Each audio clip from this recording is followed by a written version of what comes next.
Hello friends, so we are starting now our first chapter of the grammar portion, the sentence. A group of words called sentence that makes complete sense. अभी कोई भी words का एक group जो कि मिलके क्या बनाता है, सेंटेंस बनाता है, और वो सेंटेंस का कोई मतलब होता है, कोई मीनिंग होता है, उसको हम सेंटेंस बोलते हैं। सेंटेंस कितने टाइप्स के होता है? सेंटेंस 4 टाइप्स के होते हैं।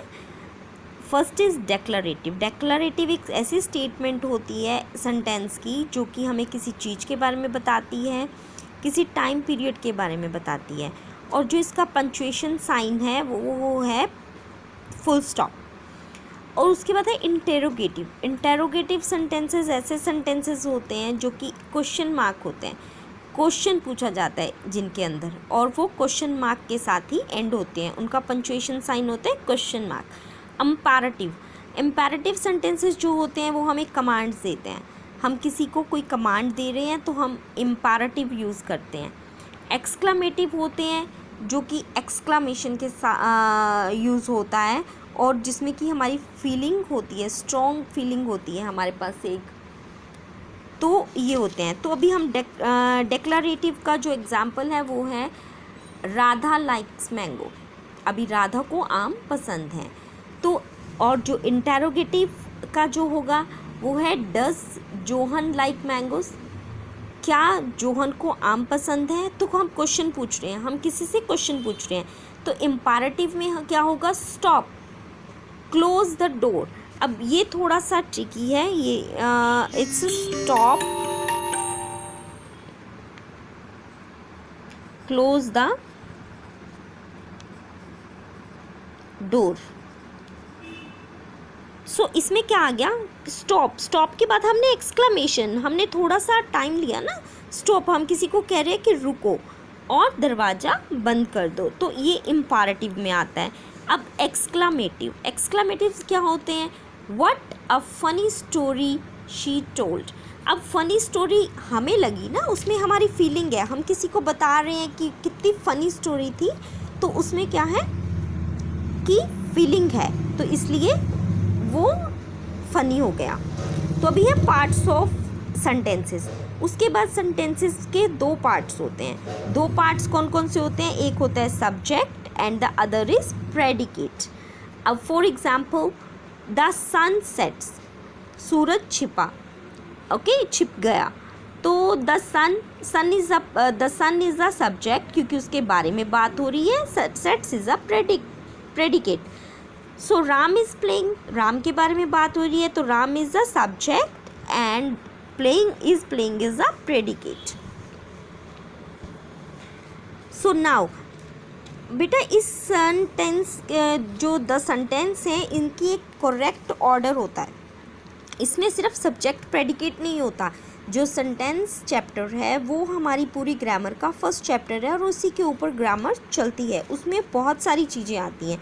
चलो, ये तो सेंटेंस में हमने वेरी शॉर्ट सी एग्जांपल लिखी, तो और भी कुछ आ सकता है ना, और भी कोई आपको कोई सेंटेंस पूछा जा सकता है कि उसमें सब्जेक्ट प्रेडिकेट या एडजेक्टिव बताओ, आर्टिकल्स बताओ, नाउन बताओ, तो ये हमारा सब इस तरीके से चलेगा। सो इसलिए मैंने आप लोगों के लिए एक टेबल तैयार किया है इसका, ताकि सबको अच्छे से समझ में आ जाए। The little monkey hangs confidently by a branch. अब जो एक छोटा सा मंकी है वो बहुत ही विश्वास से एक ब्रांच के ऊपर, एक ट्री की ब्रांच के ऊपर से लटक रहा है, हैंग कर रहा है। तो अब हमें इसमें देखो, द आर्टिकल है, लिटल एडजेक्टिव है, मंकी नाउन है, हैंग्स वर्ब है, कॉन्फिडेंटली इज एडवर्ब, किसी की विशेषता है वो, एंड अ आर्टिकल आ गया फिर, और ब्रांच क्या है? ऑब्जेक्ट एंड नाउन आ गया।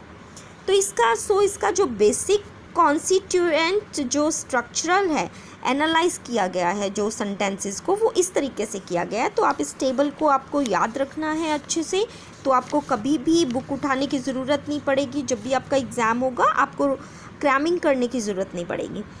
सो इसमें है बेसिक सेंटेंसेस। फर्स्ट क्या है? प्रेडिकेट। प्रेडिकेट सेंटेंस होते हैं जो, और सब्जेक्ट होते हैं। नाउन फ्रेज जो होती है वो सब्जेक्ट में आता है, और जो प्रेडिकेट है वो तो आपको पता ही है, क्योंकि आपने क्लासेस में, छोटी क्लासेस में भी सबने सीखा ही है कि सेंटेंस में दो चीज़ होती हैं, एक प्रेडिकेट होता है, एक सब्जेक्ट होता है। तो सब्जेक्ट में नाउन फ्रेजेस आता है, देन प्रेडिकेट में verb phrase, prepositional phrase, noun phrase दोबारा से आ जाता है। तो उसमें अभी क्या है, तो आपको कभी लॉन्ग सेंटेंस भी आ जाए तो आपको प्रॉब्लम नहीं आएगी। तो इसमें है the cat sat on the mat. तो द कैट, द मतलब आर्टिकल है, कैट मतलब नाउन है, किसी का नेम है, सेट मतलब वर्ब है, प्रेप ऑन मतलब प्रपोजिशन है, द मतलब आर्टिकल आ गया, मैट फिर से नेम। सो फ्रेंड्स, ये आप सबके लिए लाइक 5th to 10th के बच्चे अगर इसको अच्छे से करते हैं, इसको अच्छे से समझते हैं इस टेबल को, तो आपको बच्चा कभी भी क्रैम नहीं करना पड़ेगा। आपको कभी आपने एग्ज़ाम देना है तो आपको लाइक आप लोग बुक्स खोल के अपनी एक्सरसाइज में वर्ड पढ़ते, वर्ड टू वर्ड लर्न करते हो सेंटेंसेस को, तो आपको ये सब नहीं करना पड़ेगा। आपको ये समझ आएंगे टॉपिक्स, तो आपके लिए बहुत हेल्पफुल रहेगा। अप टू 10th आप लोगों को कभी प्रॉब्लम नहीं आएगी इंग्लिश का पेपर देने में। सो आप प्लीज़, अगर आपको मेरा चैनल अच्छा लगे तो उसको सब्सक्राइब करें, लाइक करें और शेयर करें। Thank you.